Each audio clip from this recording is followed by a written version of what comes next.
Welcome to Helping You Thrive, a Banterra Bank podcast that offers inspiration and information to help individuals, businesses, and communities to thrive. I'm Jennifer Spence, Director of Marketing for Banterra Bank.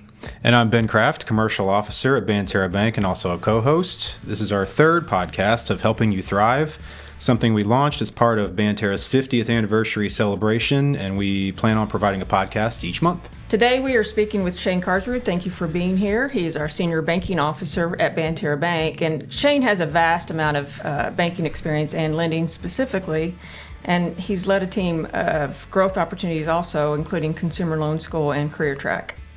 Thank you so much for having me. I'm really excited. Congratulations on the podcast. It's been a lot of fun so far. Yeah, thanks, Shane. Thanks for joining us. And whether you're looking for a personal loan or you're considering starting or growing your business and need funding, this podcast will cover some great tips that will prepare you for your lending request. So Shane is a commercial lender and someone who has worked with you for a long time. I'm looking forward to this. But first, I want to tell a story about neighbors.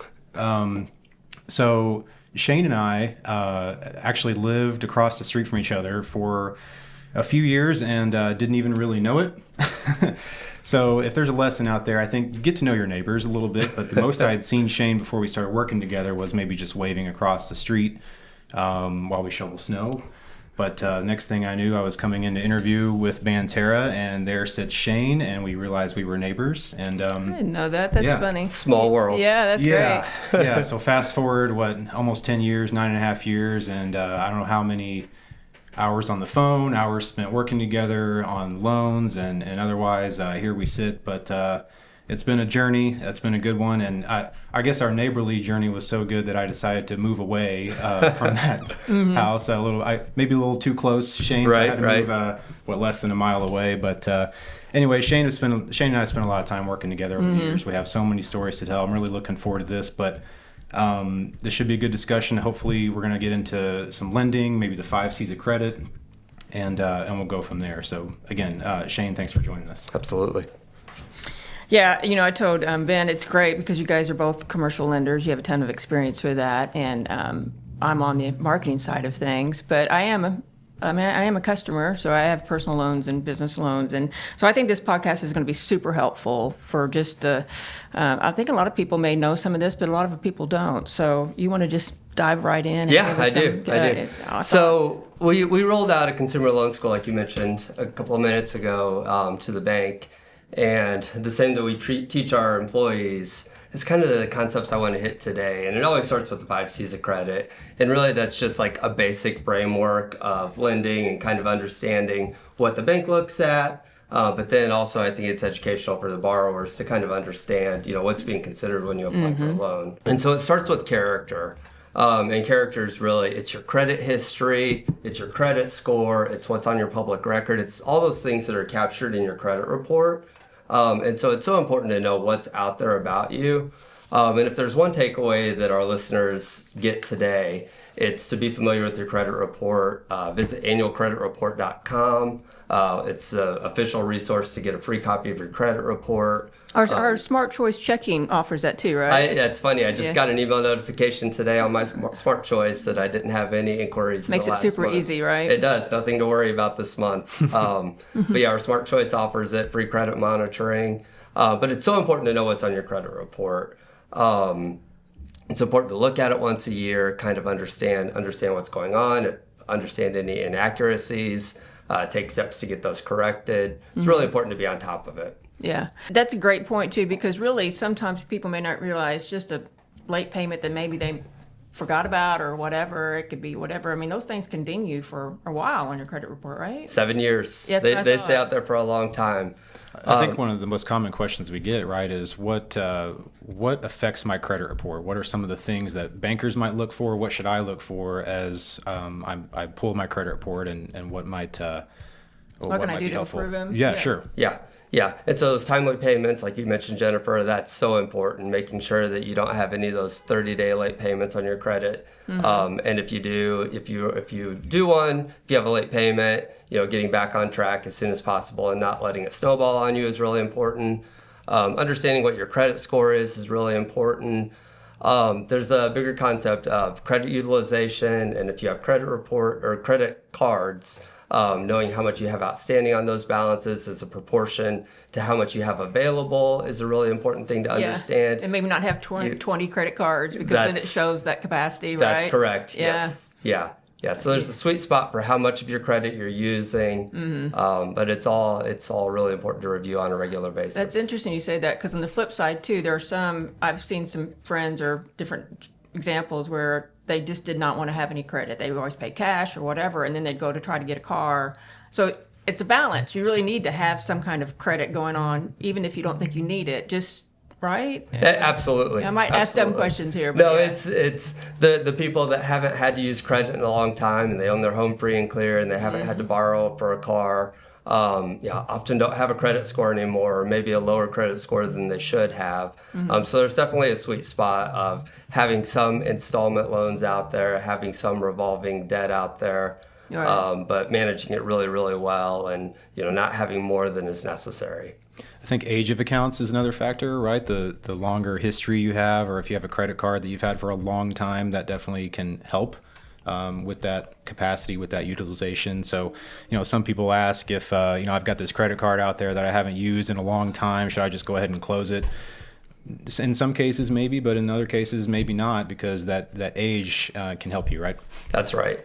I have a credit card that I got in college that's still out there, basically because I've had it since I was in college. But every time I look at my credit report, it shows that I have an account that's that old. How old? Because it's old enough. Yeah. It's old enough. It can drive. Okay. All right. Old enough. Got it. Anything else in credit report that, there's other things that might pop up in your credit report, say collections. Maybe there's a loan, unfortunately, that if you ran into a tough situation that got reported to a collection agency. Maybe it's an unpaid phone bill or something like that, electric bill. Those might pop. That's something else that might pop up on your credit report that you might not expect too, right? Utility bills, medical payments, and sometimes those are things that you don't even know are out on your credit report until you go to the bank and you need a loan, and then you discover that you've got an issue that you need to navigate. Those are the things that kind of get lost in the process. So again, really important to stay on top of it. And a lot of times, if you do have a collection, there will be contact information, so you can try and research it and get to the bottom of it. But those can definitely be challenging. Sure. So I guess to summarize that, if anyone wants to try to improve their credits, first of all, it's knowing what's on your credit report, having an idea of what's there. Making payments on time, obviously, is very important.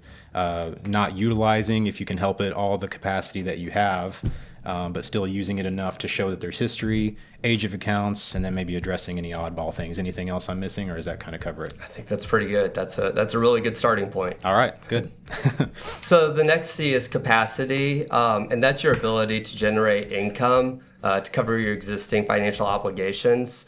And so the bank measures that on what's called a debt-to-income ratio. So they take your total monthly debt, your total monthly expenses divided by your income, and it gives kind of a ratio as a sweet spot. So that's really just an important one of having a reasonable amount of debt to your income. And when you're out, house shopping or car shopping, understanding what that payment is and how it actually fits into your budget and making sure you can live within that.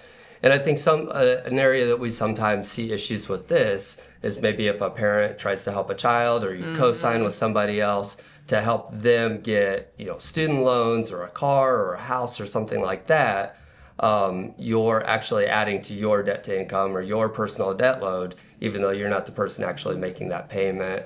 So it can kind of sometimes pose a surprise issue to a borrower. Yeah, that makes me think, do you have advice for parents on guiding their teenagers as they become, on how to sort of get their feet wet into credit? Well, I'm kind of on the doorsteps of that with a 16 and 17-year-old in my house. Yeah. And my first advice is don't do it if you can avoid it. Don't co-sign with your kids, but yeah. You have to help get them Well, started at some point. I don't mean co-signing. I mean, okay. just okay.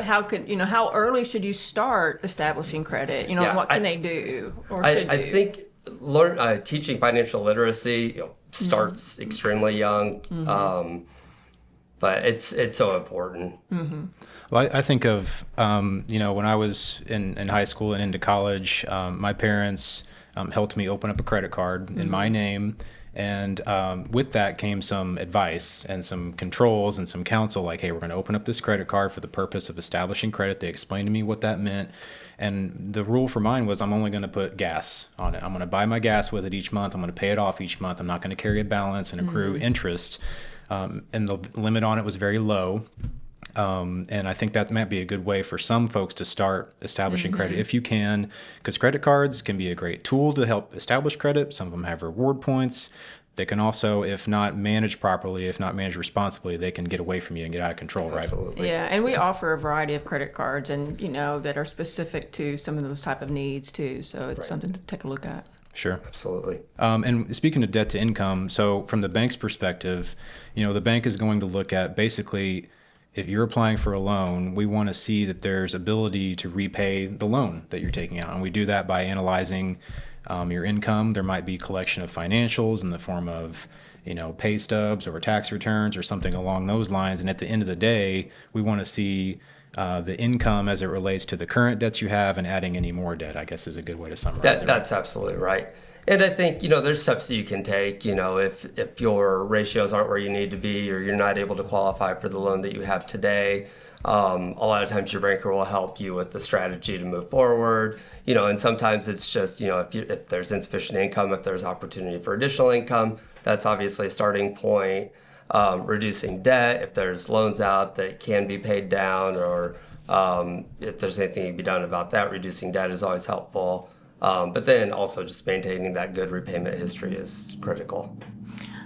This may be out of turn, but something you said made me think. I think a lot of people, just general consumers, think they'll just go to you guys, walk in the bank, apply for a loan, and you're able to say yes or no or whatever. But there's a whole process with banks. There's loan committees when it comes to business, and I have watched you guys, and I've heard such great feedback from people that you've worked with that you're really, from a relationship standpoint, you're helping guide them and preparing them and giving them pointers. And you want to speak to that? Yeah, lending is definitely a very data-driven process, and there's, it's heavily regulated, and it's not, it's not, how has Ben feeling about this situation? Right. That's, do you like this guy? Do you not like this deal?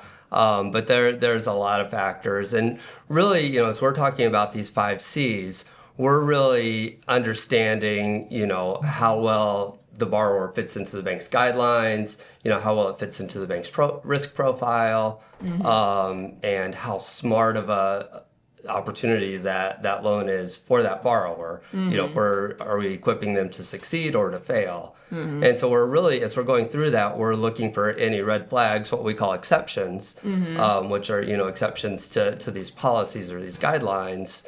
And then we're kind of looking at their criteria in the other C's to see if that helps offset it. But it's very scientific. It's a little bit of an art as well. But there's a lot of factors that go into it. It's not just, how are we feeling about it today? Yeah. I would say it's almost like putting together a puzzle. You're taking all these bits of information, these data points to put into the equation to put the puzzle together, and then at the end you got this picture on the borrower's ability to repay the loan, what they've done in the past, and other factors that we're going to get to. But yeah, I think gone are the days where you can walk into a bank and say, "Hey, I need some money," and shake hands, and you walk out with a check that day. It's not quite like that anymore, but I think it does provide another level of service to the customer, to where we want them to understand what the bank is looking for, and not. I think we'd be doing a disservice to the customer if we just gave them a check without explaining anything and going through a process with them. I think hopefully when a customer is done, they understand how the process went and how to manage that credit moving forward. Absolutely. My grandfather was a small business owner in Southern Illinois, and he would always tease me about how easy it was for him to go into the bank and shake the banker's hand and get what he needed. Yeah. And he was always like, "It's not that easy anymore, is it?" And it's not. It's a tough business, but Yeah. Yeah, we try to make it easy, though. You guys do a great job with that. And just being prepared for what you need is probably the first step, whether you're personal or business, right? There's, Absolutely. definitely different criteria for both. Right, probably. right. Yeah, I think these broad categories are kind of, they're personal borrowers and their business, but, what that actually looks like starts to change a little Yeah, bit. because I'm assuming in some cases the business, you're like actually looking for business plans. I know you guys have helped them research, market analysis kind of information, so it gets a little bit more involved. But you help them navigate all that, correct? Right. Okay, so we've covered character, capacity. What's the next C of the 5 C's? Capital. And so capital is kind of what you have beyond what we're talking about for the loan. So that might be assets that you have, that might be bank accounts, that might be investment accounts, retirement accounts. It's kind of everything that's in your financial picture that's not a part of that application. And we're not curious about that because we're not trying to grab a hold of it or hold it as collateral, which is an upcoming C. But we just kind of want to know what the backstop is. And, if you have a change in employment, if you have new debt come up, if you have a financial, crisis in your household or in your business, what is the backstop? Yeah. And that's what capital provides. Yeah, so we want to see not just a snapshot of how things are now, but we want to see, basically almost like a stress test in a way, to where if your situation changed, because inevitably life happens, things happen, unexpected expenses come up and whatnot, family situations, we want to see maybe what kind of a backstop or a safety net that you might have in place to take on something like that, right? Absolutely. Yeah. Okay. What might we look at? I know banks might collect some information, but what might we ask a customer for to support that, and as far as documentation goes? Yeah. So a common ask that we would make would be providing a personal financial statement, which is really just a snapshot of what you have and what you owe. Just kind of a personal summary of your debts and accounts. Basically a balance sheet, right? Assets and liabilities. That's right. That's exactly right. Sure. All right, that's the third C. Going on to C number 4, you mentioned it a second ago. Yep. So collateral is kind of the big one, and I think a lot of times that's kind of the focus when somebody's asking about a loan. A lot of times the purpose of the loan is to purchase that collateral. Sometimes it isn't. But collateral is an asset that you own that's worth something. There's some kind of value to it. And so we think a lot about it as your house or your car. It can take other forms too. It can be a bank account, or it can be business assets like your accounts receivable or your inventory. It can come in a lot of different forms. But when you're pledging it for a collateral for a loan, we have a process where we're able to value it. It's the loan to value. So we discount it by a certain amount, and then we do a loan based on that discounted value of it. But it's that peace of mind that the bank has, that there is a backstop if something goes bad with the loan, and there's something, and the bank obviously never wants the collateral, and that's our last resort is taking that collateral from a borrower. But it gives everybody that peace of mind that that priorities are aligned. Sure. So and you mentioned determining a loan to value and discounting it. So let's go through an example. Say if someone's buying a vehicle. And the vehicle, the price tag is $30,000, and that could be backed up by any number of valuation methods such as KBB or JD Power to find out what our loan value for that might be. Sometimes there's 100% financing available. Other times a down payment of some kind might be required. So we might be looking at something like maybe an 80% loan to value for something along those lines, or a piece of property. Can you explain that a little further? Yeah. So I guess if somebody's buying a piece of property and we're allowing it's a $100,000 piece of property and we're doing a 80% loan to value, so then the maximum loan amount would be $80,000. I simplified the math a little bit. Yeah, that's better. Yeah. I like that example better. I don't want to have a math there. Well, and that's typical, a lot of times. And there's obviously exceptions to this, but I think general rule of thumb on something like that is a 20% down payment might be reasonable with an 80% loan on the purchase price. So $100,000 means a loan amount of $80,000, means a down payment of $20,000. I mentioned valuation methods on vehicles, valuation methods on a piece of property. There's almost always an appraisal of some kind required to back that up too. So that's where the bank's doing their due diligence to build their loan file and provide supporting documentation for whether it's income and collection of financials, whether it's the property value and getting an appraisal or evaluation of some kind, and so on. Yep.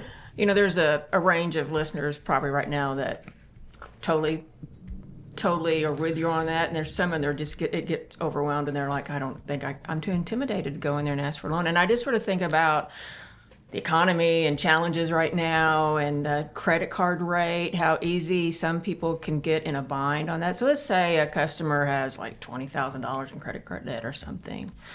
So that process for them, if they wanted to come in I mean, is it an option if they had collateral and those kind of things that would be smart for them to get a term loan, or is that not potentially? And Yeah. I think so.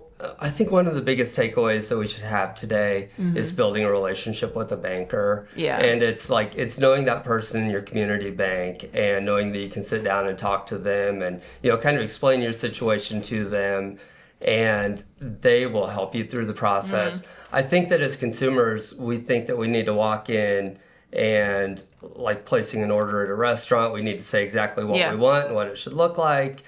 But it's okay to go in and say, hey, this is my challenge. This is a problem I'm trying to fix. And that's what we're here to do. We're here to help you solve that problem. Like Ben mentioned, it's a puzzle.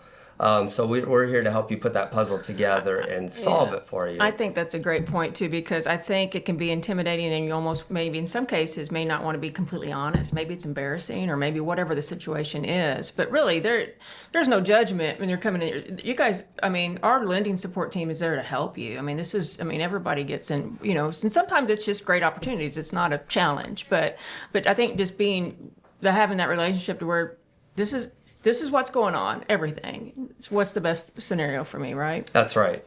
Yeah. A good conversation, building a good relationship, it really does go a long way. Yeah. Sure.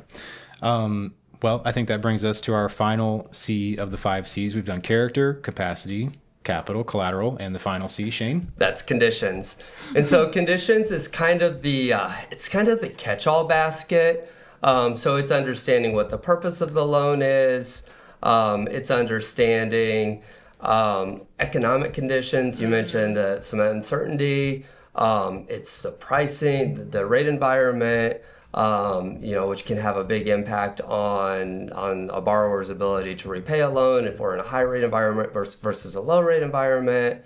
There's a lot that goes into conditions, but it's also kind of something that the borrower can't control a lot of. It's kind of the economy and the world around them as a whole, or kind of the desires of the bank at the time. It's kind of a broad category. Kind of the catch-all, the rate environment or macroeconomic conditions, industry, news and things like that. It just kind of catches everything. But that, again, also a piece of the puzzle and an important one. So that's 5 C's of credit. We have character, capacity, capital, collateral, conditions. I'm just regurgitating that to remind myself a little bit. We tend to get a little nerdy on this sometimes, Jennifer. And No, it's good. It's good. So we know a little bit why those are important. We talked a little bit about loan purpose and product fit. The bank's going to have any number of products that fit any number of loan purposes. You mentioned if someone comes in, they might not be really sure what they need, or they might think they need something, but maybe there's a different product that has a better fit for them. I think the starting point, though, is always if someone comes in and says, I want to apply for a loan. Okay. So the first question we usually have is this for business purpose or consumer purpose, right? So what are some examples of those two types of loans? Yeah, and really, so when you're thinking personal, it's something you're going to use for personal use. It's your house, your car. You're doing a loan to purchase your house or your car. And with business, it's really, are you going to use this loan to generate revenue for your business? That's really the main dividing factor. But we spend a lot of time. They get, as you can imagine, it can get very gray in that area, and there's, it's sometimes not extremely cut and dry. But then on top of that, there's also, so you have business loans, you have consumer loans, we have mortgage, and then we have agriculture. It's kind of the 4 big categories. And a lot of times we spend a lot of time really internally even trying to figure out which avenue of the bank is the most appropriate for the customer. And for that niche market out there, we've got those specialty opportunities too, like if you want to buy a plane, or if you want to buy machine tool equipment, or those kind of things. We have those divisions. We have great lenders doing really specialized products. Mm-hmm. Yeah, we might look at if the loan is going to be in the name of a business or an LLC. Obviously, that would be a business loan. Purchasing a piece of commercial real estate, purchasing a commercial piece of equipment, maybe needing a working capital line of credit for a business. Obviously, those are business loans. Consumer loans, maybe it's just a vehicle loan, personal use. Maybe it's a house for a mortgage. Consolidation. Debt consolidation, sure. Kids going to college. Sure. Life. Very expensive. Yeah, any number of consumer or personal use products there. Yeah. I think maybe the gray areas, occasionally we get a question of someone wants to buy a second home. Maybe the second home they want to use for a blend of personal use, or maybe they want to rent it out and make it a VRBO or something like that. That's where I think the gray area can come into play, and we need to determine which route to go. But again, that's what we're trying to do, and try to find the best fit. That's a problem for your banker to solve for you, and we will help along the way. Absolutely. You mentioned building a relationship with your banker. I think that needs to be the common theme in all this, is just having someone and can rely on, not just order takers, but someone who can work with you to find solutions for any challenges that you might have. Yep, absolutely. Okay. So what would you recommend as a first step for someone? I mean, probably if they're a customer, they sort of have a relationship with the branch, so they can make an appointment online or whatever those things, or they could maybe call their branch and get some recommendations, because a lot of our lenders don't cover just one branch, right? Like Ben, Jackson, Williamson County area, Yeah, and sometimes outside of that, sure. It might not, depending on I could be in any place during the day, Right. in any town. So it maybe just popping in the branch is one way to do it, but maybe making a phone call. But again, Make if an you appointment. make an appointment, knowing someone who you can call is always helpful. Yeah. And I think we usually start out with an initial phone call and kind of just get kind of lay the land with the borrower and understand what they're trying to achieve. Yeah. A lot of times, we talk initially on a high level, get a feel for the need. Yeah. Maybe give some homework of documentation that needs to be collected so we can take a further look into it. But really, I think the first step is just making that phone call, and it's not hesitating to reach out and just start asking the questions and connect with the right person. Yeah, and there's such a range. There's just somebody coming in for a personal use, and then there's large commercial, industrial, and I think that the sweet spot that you guys talk about a lot, that all of us talk about with Banterra, is that we have such a strong lending capacity and strength, but we also have local board members, local executives that will come and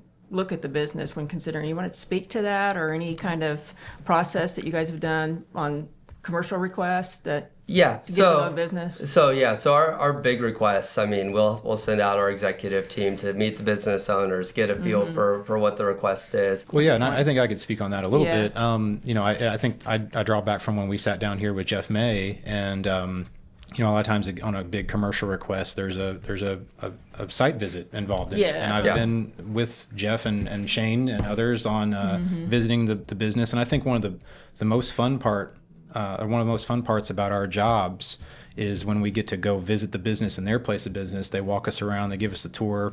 We can see that they're getting excited about being able to share what they're doing.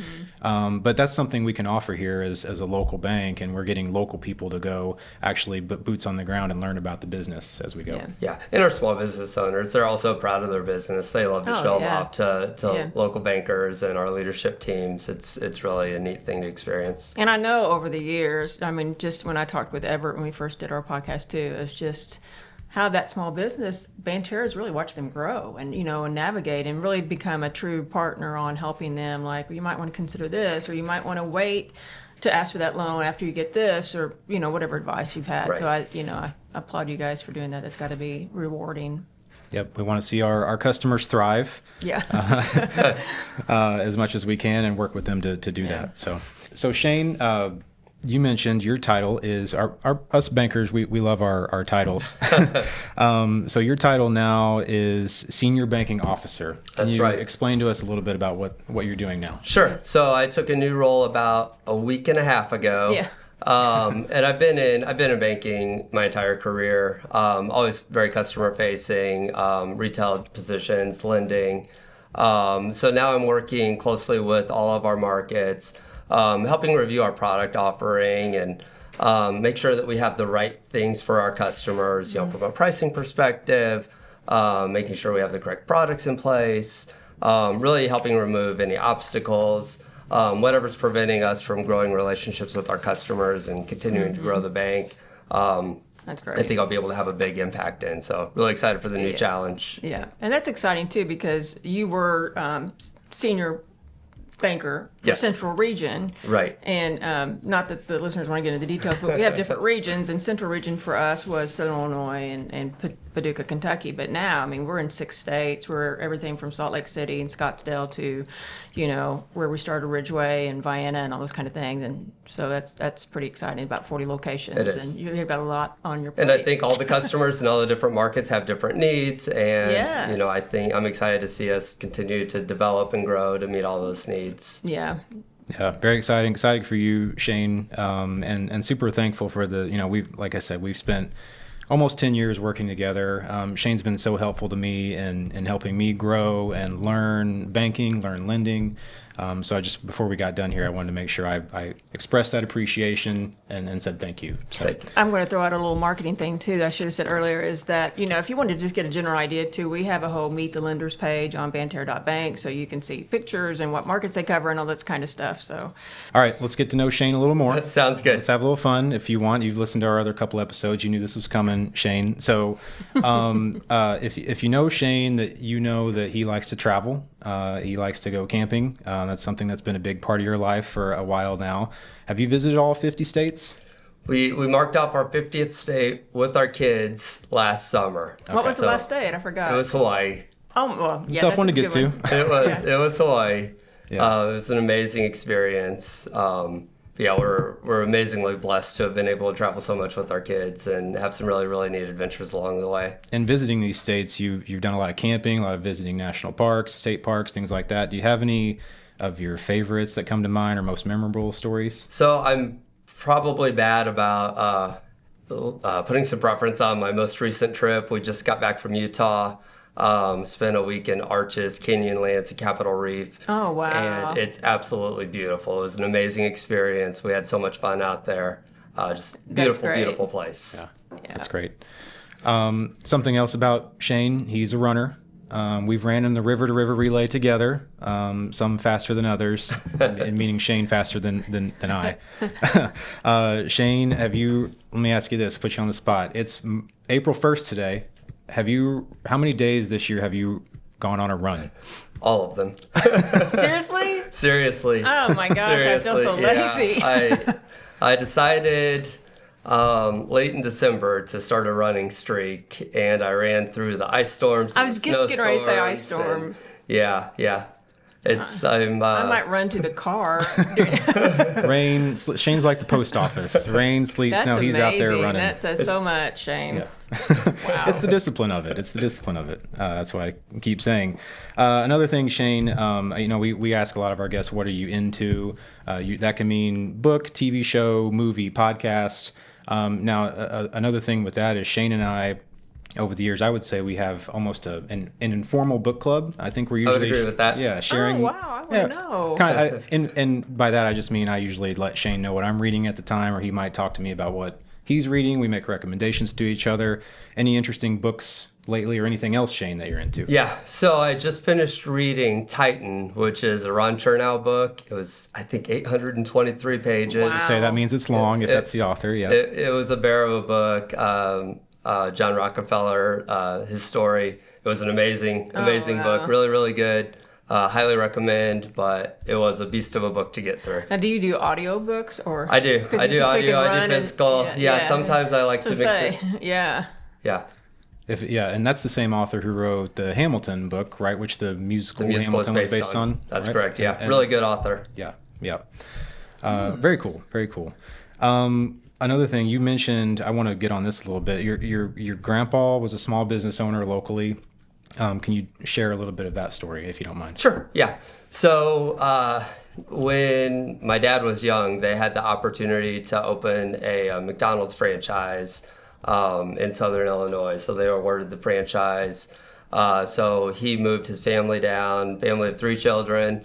They were from Iowa, farming community. They ran a family grocery store there. So he packed up his family, moved them to Southern Illinois. His parents were sure that they were going to starve to death. They were moving away to sell 5-cent cheeseburgers in a college town that nobody had ever heard of. And it was happily ever after. He did a great job building the stores in Southern Illinois. So, what era was this? What decade? I mean, This would have been early 60s. Wow. How long did he do it? 25 years. That's why. Wow. 25 years. I can remember as a kid in the 70s going to the McDonald's at Carbondale, out in the Murdale area, and that was like the big Sunday after church deal. It was a big deal. So Yep. I mean, that was your grandpa. That was his store. That's pretty awesome. That was his store. Had no idea.